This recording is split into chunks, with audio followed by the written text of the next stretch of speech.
Dear students, today class 11th R.D. Sharma Mathematics chapter 3rd functions exercise 3.1 level first we will continue. Question number 14. Let A is the set of P, Q, R, S and P is the set 1, 2, 3. Which of the following relations from A to B is not a function? नीचे कुछ relation दिए हुए हैं ए से B में, तो उसमें से कौन से रिलेशन फंक्शन नहीं है हमको ये पता लगाना है. तो part first, R1 is the set of ordered pair P, 1, Q, 2, R, 1 and S, 2.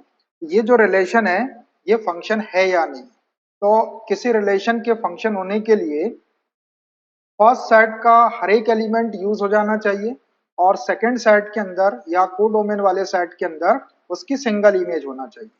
एक डेफिनेशन है अपने पास फंक्शन की और एक डेफिनेशन ये थी कि जो फर्स्ट सेट है उसके हर एक एलिमेंट का कोई ना कोई ऑर्डर्ड पेयर होना चाहिए और हर एक ऑर्डर्ड पेयर में कोई भी फर्स्ट एलिमेंट दो बार नहीं आना चाहिए. कोई भी ऑर्डर्ड पेयर ऐसा ना हो जिसमें फर्स्ट एलिमेंट दो बार आया हो. फर्स्ट एलिमेंट रिपीट नहीं होना चाहिए, सेकंड एलिमेंट रिपीट हो सकता है. ये अलग अलग डेफिनेशन अपने पास है फंक्शन की. तो part first, R1 P, 1 Q, 2 R, 1 और S, 2. इसमें ध्यान से देखो P Q R S ये ए सेट के चारों एलिमेंट यूज हो गए और हर एक एलिमेंट की एक सिंगल इमेज है. P की इमेज 1 है, Q की इमेज 2 है, R की इमेज 1 है और S की इमेज 2 है. तो क्लियरली हम बोल सकते हैं कि फर्स्ट सेट का हर एक एलिमेंट यूज हो गया और सेकंड सेट में उसकी सिंगल इमेज है. That is why this relation is a function. इसको लिख देते हैं हम. Clearly each element of A has single image, single और यूनिक बोल सकते हैं आप इसको, unique image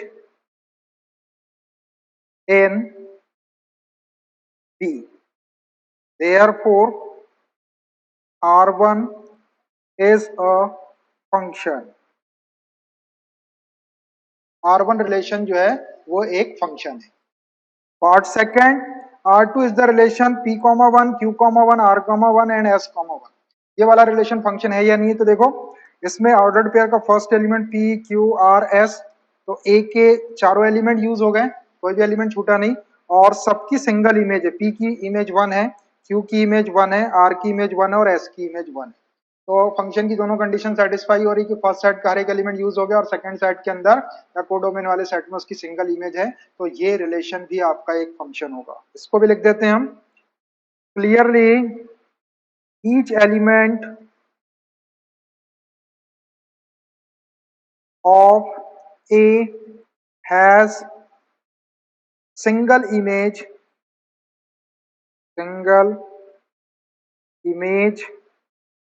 in B.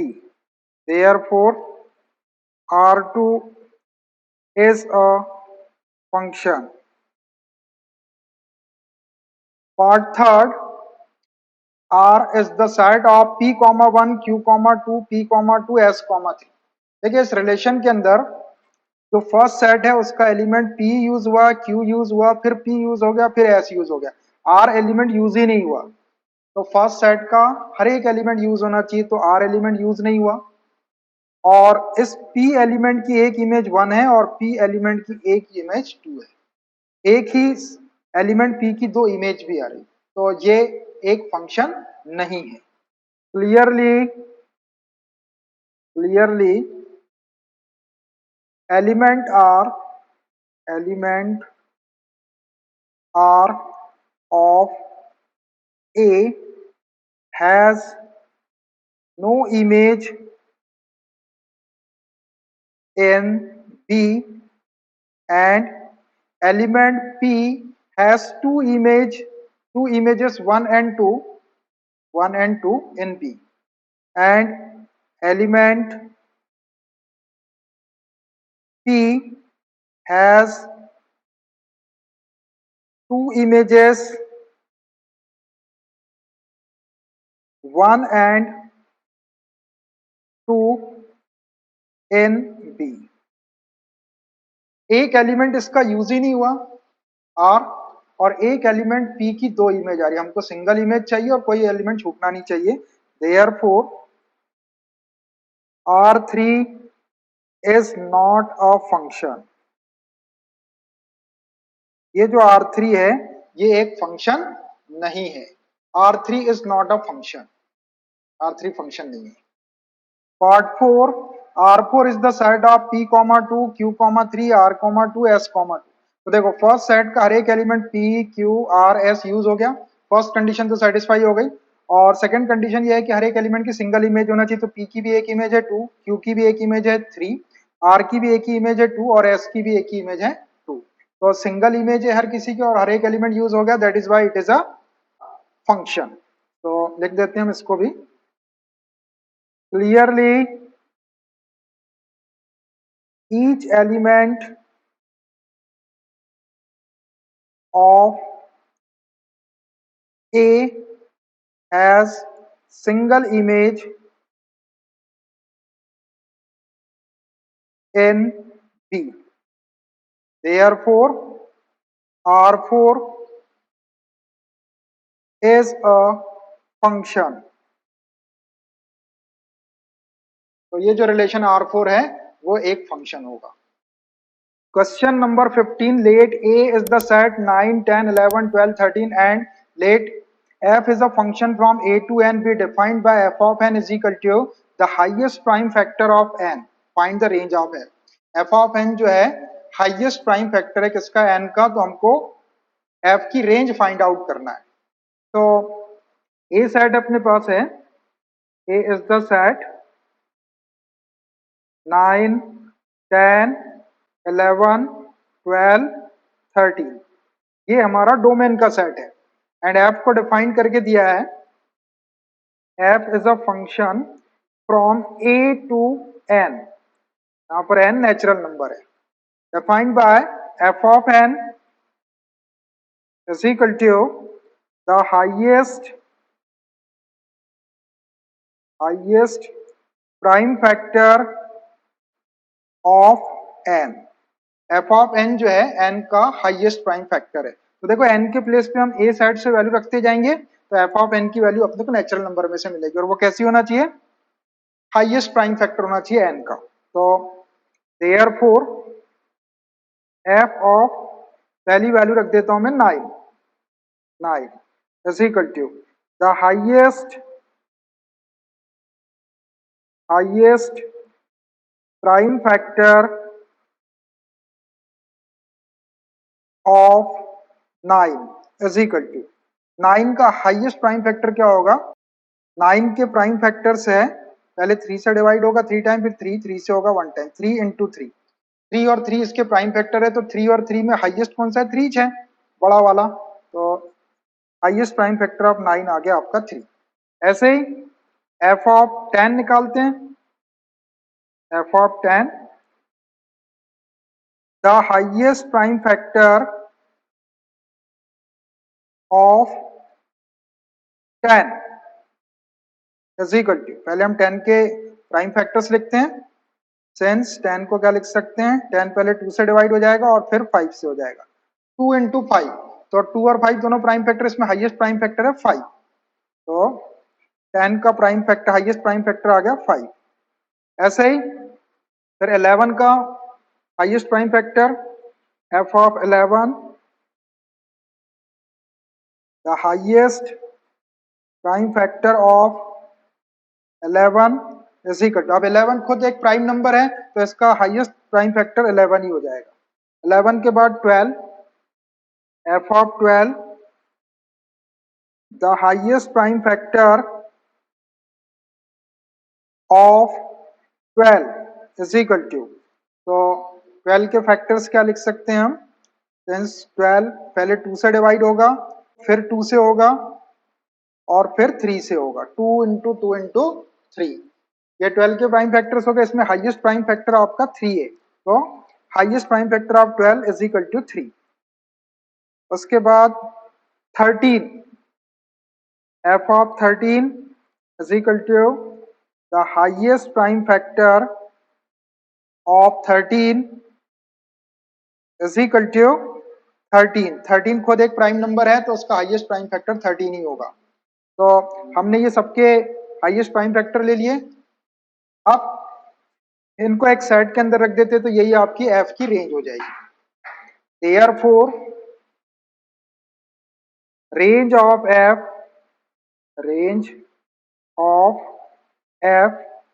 is the set of 3, 5, 11, 5, 11, 3, 13, 3, 13। अब इसमें देखो ये एक 3 जो है ये रिपीट होके आ गया, सेट के अंदर कोई क्वांटिटी रिपीट नहीं होना चाहिए, तो 3 को एक ही बार लिख दो। ये 3, 5, 11, 3 को लिख चुके एक बार, बार बार नहीं लिखना है, 13। तो 3, 5, 11, 13 ये एफ की रेंज हो गई। Question number 16, the function f is defined by f of x is equal to x square, where x is greater than or equal to 0 and less than or equal to 3, and f of x is equal to 3x, where x is greater than or equal to 3 and less than or equal to 10. The relation g is defined by g of x is equal to x square, where x is greater than or equal to 0, less than or equal to 2, and g of x is equal to 3x, where x is greater than or equal to 2 and less than or equal to 10. Show that f is a function and g is not a function. तो हमको ये show करना है कि f जो है वो एक फंक्शन है और g जो है वो एक फंक्शन नहीं है। तो इसको ध्यान से देखो, f ऑफ x डिफाइन करके दिया है x is greater than or equal to 0 and less than or equal to 3। तो देखो x की एक वैल्यू 3 दी हुई है यहाँ पर, और दूसरे बार में x is greater than or equal to 3, तो x की वैल्यू 3 भी दी हुई है। ये सेम एलिमेंट है, x इज इक्वल टू 3, तो x इज इक्वल टू 3 के लिए हम ये वाला फंक्शन लेते हैं, x के प्लेस पे 3 रख के इसकी इमेज निकालते हैं, और यहां से x इज इक्वल टू 3 रख के इसकी इमेज निकालते हैं। तो ये 3 जो है वो एक ही एलिमेंट है, तो किसी भी एलिमेंट की सेम इमेज होना चाहिए या एक एलिमेंट की सिंगल इमेज होना चाहिए। अगर x की वैल्यू 3 रखने से f ऑफ x की अगर सेम वैल्यू आती तो ये फंक्शन होगा, अदरवाइज फंक्शन नहीं होगा। तो अपने को प्रूव करना है फंक्शन है तो ये सेम इमेज आएगी इसकी x इज इक्वल टू 3 के ऊपर, तो ये फंक्शन हो जाएगा। और g ऑफ x वाले में x इज इक्वल टू 2 यहाँ दिया है और x इज इक्वल टू 2 यहाँ दिया है, तो x इज इक्वल टू 2 के ऊपर g ऑफ 2 निकालेंगे, मतलब ये इसकी इमेज निकालेंगे, तो एलिमेंट 2 के लिए इसकी दो डिफरेंट इमेजेस आ जाएगी। इमेज एक आना चाहिए, सिंगल इमेज आना चाहिए, इसकी दो इमेजेस आ जाएगी x इज इक्वल टू 2 पे। एलिमेंट 2 के लिए इसकी सिंगल इमेज नहीं आएगी, तो ये जो रिलेशन है ये फंक्शन नहीं होगा। हम इसको प्रूव कर लेते हैं। तो पहले at x is equal to 3, at x is equal to 3 पर मैं f ऑफ 3 की वैल्यू निकाल रहा हूँ। f of 3 is equal to, यहां से x इज इक्वल टू 3 लिया, इसके सामने वाला फंक्शन x स्क्वायर। अब इधर हमने x के प्लेस पे 3 रखे, तो यहाँ भी 3 रख दो, 3 स्क्वायर इज इक्वल टू 9। तो 3 की एक इमेज 9 आ गई। एंड एक बार x इज इक्वल टू 3 के ऊपर फंक्शन 3x ले लो, f of 3 is equal to function लिया मैंने 3x। अब इधर हमने x के प्लेस पे 3 रखे हैं, तो इधर भी आप 3 रख दो, 3 इंटू 3, 3 3 9। क्लियरली देखो 3 एलिमेंट 3 की सेम इमेज आ गई 9। क्लियरली 3 हैज सिंगल इमेज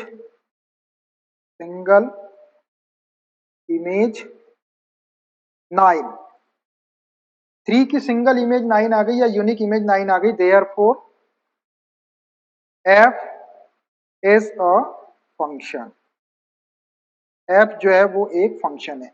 और बाकी के जो पॉइंट्स हैं x इज इक्वल टू 0 और ये, तो इनके ऊपर सबके ऊपर सिंगल इमेज ही आएगी। तो दो जगह एक जैसे पॉइंट थे x is equal to 3, x is equal to 3, लेकिन दोनों पर सेम इमेज आ रही 9 9, तो that is why it is a function. अब ऐसे ही g ऑफ x के लिए निकाल लेते हैं, पॉइंट ले लेते हैं अपन, x इज इक्वल टू 2 है और x is equal to 2। At x is equal to 2, x is equal to 2, g of 2 निकाल रहे हैं। देखो यहाँ पर x इज इक्वल टू 2 है, इसके सामने वाला x स्क्वायर ले लेते हैं फंक्शन x स्क्वायर। अब इधर हमने x के प्लेस पे 2 रख दिया, तो यहाँ भी रख दो 2 square, 2 square 4।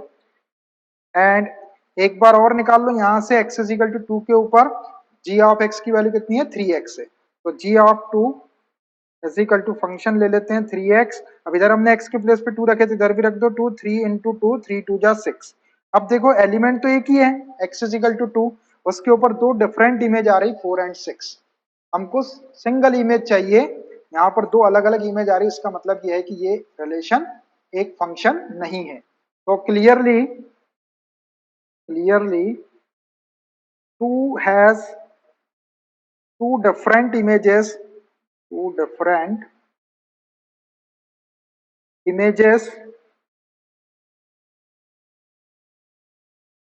4 and 6, therefore g is not a function। g जो है वो एक फंक्शन नहीं है, क्योंकि उसके एक एलिमेंट 2 की जो है दो डिफरेंट इमेज आ रही है, हमको सिंगल इमेज या यूनिक इमेज चाहिए रहती। तो हमने प्रूव कर दिया कि f फंक्शन है और g फंक्शन नहीं है, यही हमको प्रूव करना था। Hence proved। Question number 17, f of x is equal to x square, find f of 1.1 minus f of 1 upon 1.1 minus 1। देखिए f of x को डिफाइन करके दिया है x स्क्वायर के इक्वल, तो हमको इसकी वैल्यू फाइंड आउट करना है। तो डायरेक्ट वैल्यू निकाल सकते हैं हम। पहले f of x is equal to x square लिख लिया मैंने, therefore f of 1.1 minus f of 1 upon 1.1 minus 1, इसकी वैल्यू निकालना है। तो यहाँ देखो f ऑफ 1.1 है, अगर इस 1.1 को अपन यहाँ रख दे तो f ऑफ 1.1 हो जाएगा। इधर आपने x के प्लेस 1.1 रखे तो इधर भी 1.1 रखना पड़ेगा x के प्लेस, तो 1.1 का स्क्वायर हो जाएगा। 1.1 square minus f of 1, x के प्लेस पे यहाँ 1 रख देंगे तो f ऑफ 1 हो जाएगा, इधर भी x के प्लेस 1 रख दो तो 1 स्क्वायर, नीचे 1.1 है माइनस 1। अब ऊपर देखो ये a स्क्वायर और माइनस बी स्क्वायर की आइडेंटिटी बन गई। यहाँ A square minus B square की आइडेंटिटी है अपने पास, since A square minus B square is equal to एक ब्रैकेट में A plus B into A minus B, बस इसमें वैल्यू रख देते हैं। ए है आपका 1.1 और बी है 1, तो ये हो जाएगा 1.1 प्लस 1 एक ब्रैकेट में इंटू 1.1 माइनस 1 दूसरे ब्रैकेट, नीचे 1.1 माइनस 1, तो ये एक ब्रैकेट 1.1 माइनस 1 से ये कैंसिल हो जाएगा, इसको कैंसिल कर लो। अब आपका बच गया 1.1 प्लस 1, एक ब्रैकेट बच गया, 1.1 प्लस 1 करेंगे तो 2.1, 2.1 जो है इसकी रिक्वायर्ड वैल्यू हो जाएगी, बस 2.1 is the answer. Question number 18, this is the last question. Express the function f from x to r given by f of x is equal to x cube plus 1 as set of ordered pairs where x is the set minus 1, 0, 3, 9, 7। देखिए एक function दिया हुआ है f x से r के ऊपर define करके, x इसका डोमेन वाला सेट है और रियल नंबर का सेट इसका कोडोमेन है, given by f of x is equal to x cube plus 1। तो आपको f को ऑर्डर्ड पेयर के फॉर्म में एक्सप्रेस करना है। तो x की वैल्यू अपन यहां से रखते जाएंगे इसके अंदर, और f ऑफ x की वैल्यू यहां से रखते जाएंगे, और ये आपका डोमेन हो जाएगा, उसका डोमेन का एलिमेंट, और यहां से उसकी इमेज मिल जाएगी, एलिमेंट ऑफ x और उसकी करस्पॉन्डिंग इमेज को स्मॉल ब्रैकेट के अंदर रखते चले जाएंगे, तो f सेट जो है अपना ऑर्डर्ड पेयर के अंदर आ जाएगा, ऑर्डर्ड पेयर के फॉर्म में आ जाएगा। देखो हम इसको लिखते हैं, तो f ऑफ x डिफाइन करके दिया है, f is a function from x to r given by f of x is equal to x cube plus 1। अब इसमें जो x की वैल्यू है वो आपको x साइड से रखना है, और f ऑफ x की जो वैल्यू मिलेगी या y की जो वैल्यू मिलेगी आपको, वो x क्यूब प्लस 1 कहाँ से मिलेगी, रियल नंबर से मिलेगी, मतलब वो कोई रियल नंबर आएगा। तो सबसे पहले मैं एक एक वैल्यू रखते जाता हूँ, -1 रखता हूँ x के प्लेस पे, f ऑफ -1, तो ये -1 क्यूब प्लस 1, इसको सॉल्व कर दो, -1 का क्यूब करेंगे तो -1 प्लस 1 -1 प्लस 1 0 हो जाएगा, ये कट कर सकते हैं आप इसको। उसके बाद x इज इक्वल टू 0 रख दो, तो f of 0 is equal to 0 cube plus 1, 0 cube 0 हो गया, और प्लस 1 इज इक्वल टू 1। उसके बाद x इज इक्वल टू 3 रख दो, f ऑफ 3 क्यूब प्लस 1, 3 3 जा 9 3 जा 27 प्लस 1, तो ये 28 हो गया। देखो सारे रियल नंबर आते जा रहे हैं। फिर 9 रख देते हैं x के प्लेस पे, f ऑफ 9, तो 9 क्यूब प्लस 1, 9 9 जा 81, 81 में 9 का इंटू का 9 1 जा 9, 9 8 जा 72, 729 प्लस 1, तो 730 हो जाएगा। उसके बाद 7 रख देते हैं, f of 7 is equal to 7 cube plus 1, 7 7 जा 49, 49 इंटू 7 करेंगे 343 प्लस 1, तो ये हो जाएगा 344। सारे एलिमेंट के लिख लिए हमने। तो अब हम f को लिख सकते हैं ऑर्डर्ड पेयर के फॉर्म में। Therefore f is the set of all ordered pair. x की वैल्यू -1 और उसकी इमेज है 0, तो -1 कॉमा 0, फिर x की वैल्यू 0 और उसकी इमेज है 1, 0 कॉमा 1, फिर x की वैल्यू 3 और उसकी इमेज है 21 28, 3 कॉमा 28, फिर x की वैल्यू है 9 और उसकी इमेज है 730, 9 कॉमा 730, और लास्ट एलिमेंट है 7 और उसकी इमेज है 344, 7 कॉमा 344। बस इतने ऑर्डर्ड पेयर का सेट आ गया आपका। ये ऑर्डर्ड पेयर के फॉर्म में हमने f को एक्सप्रेस कर दी। क्या क्या है, -1 कॉमा 0, 0 कॉमा 1, 3 कॉमा 28, 9 कॉमा 730 और 7 कॉमा 344। इसका फर्स्ट एलिमेंट जो है वो x सेट से है और जो सेकंड एलिमेंट है वो सब रियल नंबर है, सारे के सारे रियल नंबर आ गए। तो यही इसका आंसर हो गया। तो in this way this exercise has completely done. New exercise we will start in new class. Okay, bye.